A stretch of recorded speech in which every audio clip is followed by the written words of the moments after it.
Good morning, CDT day 4. It is pretty cold this morning. Not as bad as the other nights, maybe high 20s, low 30s, but still uncomfortable. So we still not feeling too great. I think we're leaning towards the option of potentially leaving the trail, but we're gonna leave it until we get to the Grand Canyon and figure that out. So I wouldn't call anything just yet, but it's headed in that direction that we might just have to quit the AZT. But you don't quit on a bad day, so I'm going to make sure to have a good day today and see how I really feel. For now, I'm so cold, so I got to get moving, so I'm going to get started hiking. It is 7 a.m. on Monday, October 14th, and I'm on the move to go catch up with Medicine Man. He left a bit earlier so that he could give himself more time to have a slower pace because of his current large amount of injuries. So I should be catching up to him within the next couple hours.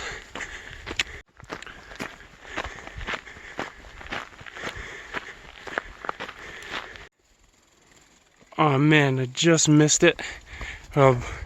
Medicine Man and I just saw about 4 bison just chilling over there in the sun. We were just standing there, didn't make any moves, but at one point they just decided to flee, so they ran off, and they're probably long gone at this point. But man, what a sight.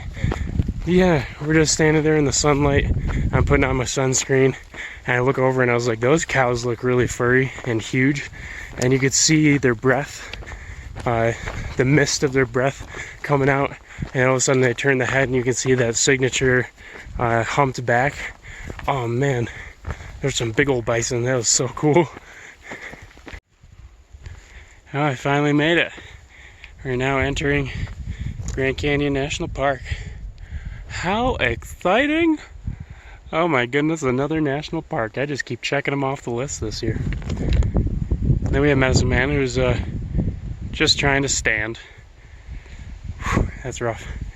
I've had enough trouble with tendonitis in one ankle, let alone 2. Ooh boy. You got some beautiful fall colors through here. Aspens are all bright yellow. But also, I'm about 0.1 off trail on a little side mission because there is a lookout tower that you can see the Grand Canyon from, and a cool, drafty, open, destroyed, abandoned cabin to check out as well. Apparently, Sir Edward Abbey used to staff this tower. Pretty cool, eh? Let's see what we got in here. Oh, okay. Oh, we have a carcass of, what's that, porcupine or maybe a raccoon. Got a really old can of Wesson oil. Let's go into the main area. Oh, the door won't open. There we go. Looks like there used to be a stove in here, sink. Got some old glass bottle full of nothing. All old and abandoned-y. Oh, that's pretty cool. Oh, there's a pit toilet as well. We're gonna test it out. So this is a National Historic Lookout Register. So I believe it used to be a fire tower, and now they just use it as a lookout tower. And then they preserve it because it's historic. So let's go up and check out what we can see up there. Exciting. Ooh, made it up here, but the wind is whipping.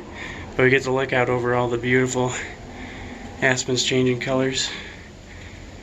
And also, once I make it around town, bring it around town. Actually, you know what? I don't think I can. But there it is. The north rim of the Grand Canyon's out there.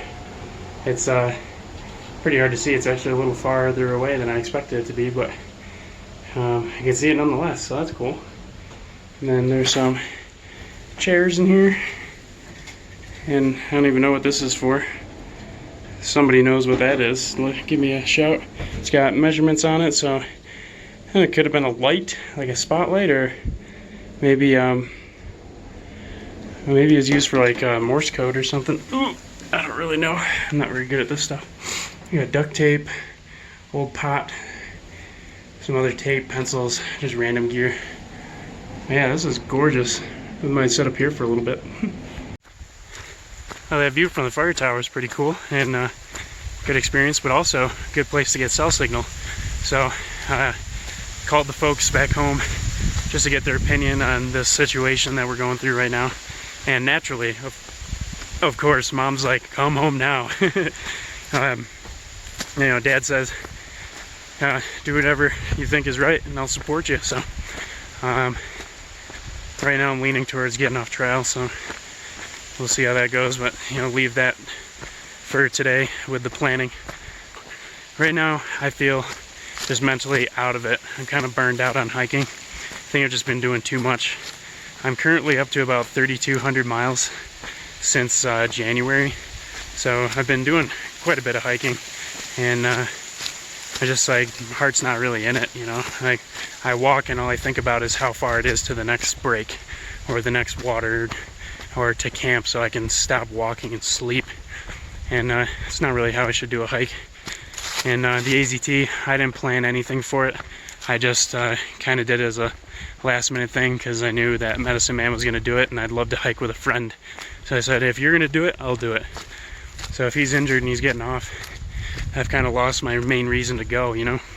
Not that I'm going to use him as a scapegoat, because I still have the money, the time, and the health to be able to finish this trail, and I could do it, but my mind and heart just really are not there. They're not in it, and I don't feel like it's worth it to continue on when I'm not like that. So I just feel like if I have this, you know, small amount of time off before I start a career, I want to make the most of it and do what makes me happy. And I think right now I'd probably be happier being a tourist, riding around in the car, seeing cool stuff without having to do, you know, any insane long hike, maybe a couple day hikes or something. And I just need I need more people, you know. I need to be with friends. I want to see my family. I've spent 9 out of the last 10 months on trail away from home, and before that, the longest I was ever away from home was about a week and a half, maybe 2 weeks. So homesickness is growing quite a bit, and just, you know, talking to my friends and family, just like, when are you gonna come home? And like, yeah, that's a good point. So all that together, I think, is what makes me feel like I'd be better off going home.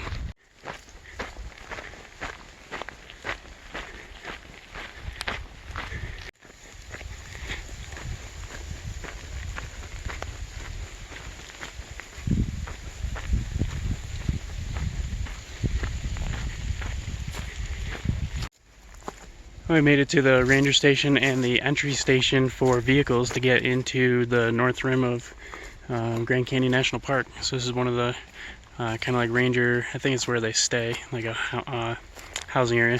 But we have some of Medicine Man's water cache that he left for us, and the rangers also leave out a water cache for people, so plenty of water. It's nice. Yeah, this is unpredictable, so it's nice to have that. So works out pretty well. Now we'll have to sit and figure out what to do with ourselves.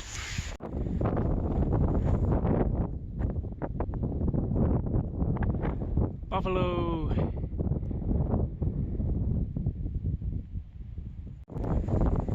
We got ourselves a hitcher.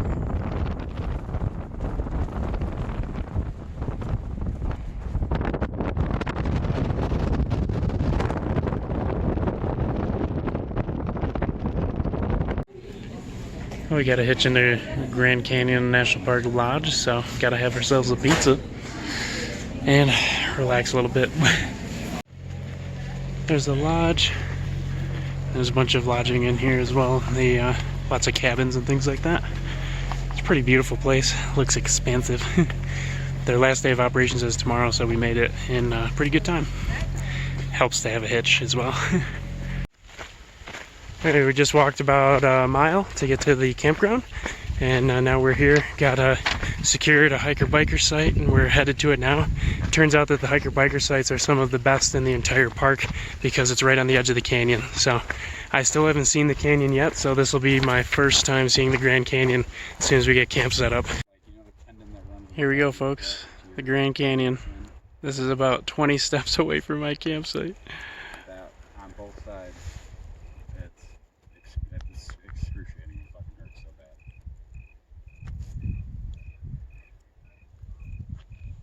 Wow.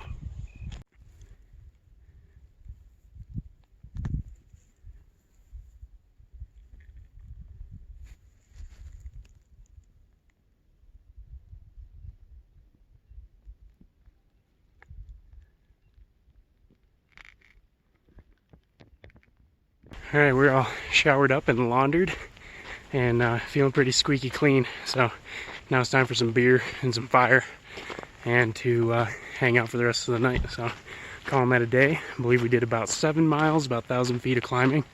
So not a big day, but you know, looks like things might be ending, so makes sense.